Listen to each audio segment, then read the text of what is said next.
ADG साहब अखिल कुमार जी बात करने के लिए तैयार हैं। सर किस तरह की जानकारी मिली है, क्या रहा पूरा? रेडी हो गए आप लोग? जी रेडी बना रहे हो ना? जी जी।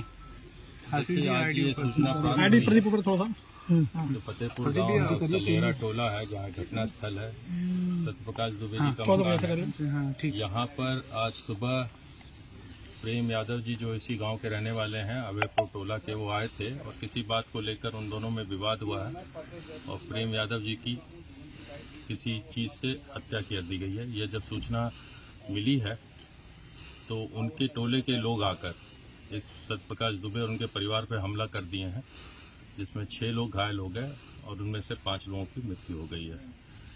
इस सूचना पर त्वरित रंग से कार्रवाई करते हुए जनपदीय पुलिस अधीक्षक और जिलाधिकारी मौके पर आ जाते हैं और टीम गठित कर दिया उन्होंने।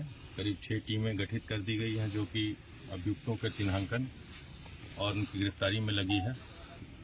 अभी तक करीब 1 दर्जन लोगों को हिरासत में लेकर पूछताछ पुलिस कर रही है और संलिप्तता के आधार पर अग्रिम कार्रवाई उनके खिलाफ की जाएगी।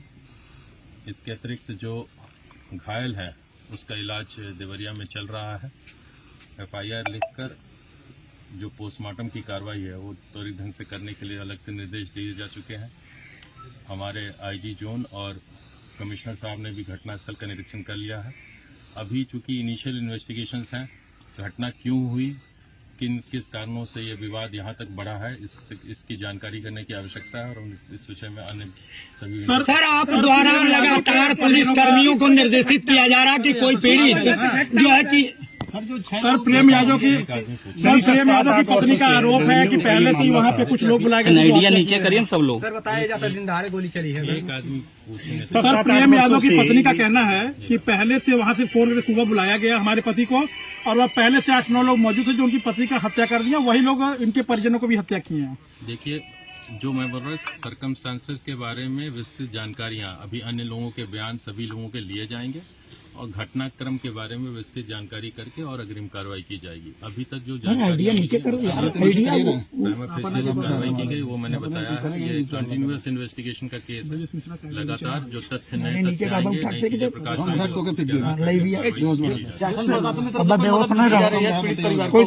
जल्दी अभी हमारे प्रमुख सचिव गृह और special DG law and order भी आएंगे यहाँ पर, लखनऊ से वो चलने वाले हैं और उनके आ जाने के बाद इस विषय पे निर्णय होगा। सर क्या किसी के ऊपर कार्रवाई भी की गई है? सर कार्रवाई किस प्रकार से होने वाली है? अभी किस बात की कार्रवाई होगी नहीं होगी, मैं कहा सब चीजों के छानबीन जब कर ली जाएगी और जहां तक शासन और प्रशासन के स्तर से कोई लापरवाही पाई जाएगी तो अवश्य कार्रवाई होगी।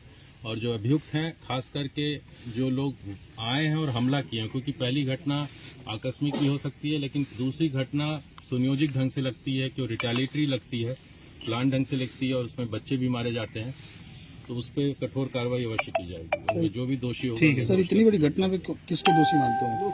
अभी देखिए, किसी यहाँ दोष निर्धारण अभी तुरंत नहीं किया जा सकता है। अभी सारी तथ्यों की जानकारी अभी तक जो लगी है कि आज की घटना आकस्मिक रूप से हुई है, लेकिन जो विवाद क्या था उस विषय की घटना के गहराई में जाने की आवश्यकता होगी। वो हम लोग छानबीन करेंगे और उसमें जो आगे अन्य तथ्य आएंगे अभी उसके आधार पर फिर हम तय करेंगे कि इस पे क्या अग्रिम कार्रवाई। हम लोग बाहर के थे यहीं के कुछ अभी तक इसी दोनों मोहल्ले के हैं जो अभी तक ये जानकारी मिली, क्योंकि आकस्मिक घटना है, ऐसा कोई बहुत पहले से सुनियोजित नहीं थी। एक घटना हुई, उसकी जानकारी दूसरे जब होती है दूसरे पक्ष को तो वो आके हम। सर प्रदेश के मुख्यमंत्री योगी आदित्यनाथ गोरखपुर में ही है, क्या वो भी इस घटना का जानकारी आप लोग से दे रहे हैं? मुख्यमंत्री जी लगातार इस घटना पर नजर रखे हुए हैं, उनके ही निर्देश हैं, वो समीक्षा लगातार कर रहे हैं और उन्होंने अपने इस विषय में ट्वीट करके अपनी खेद भी व्यक्त किया घटना के विषय में और उन्होंने निर्देश दिया कि हम लोग मौके पर जाकर जो भी दोषियों के खिलाफ कठोरतम कार्रवाई करें। Sir DG law and order भी आ रहे हैं, प्रमुख सचिव गृह भी आ रहे हैं, इस पे क्या कहना है? अभी आ रहे हैं, दोनों अधिकारी आ रहे हैं। यह दर्शाता है कि हमारे मुख्यमंत्री जी कितने इस घटना को लेकर गंभीर हैं कि उन्होंने लखनऊ से प्रमुख सचिव गृह और SDG लॉ एंड ऑर्डर को भी भेजा है। एक दुर्भाग्यपूर्ण और दुखद घटना हुई है। जो भी दोषी होगा, चाहे वो जो इस घटना को करने वाले हैं वो लोग या हमारे किसी भी क्रम में अगर किसी भी स्तर से घटना के छानबीन में किसी के स्तर पर लापरवाही पाई जाएगी तो उस पर भी उसी तरह से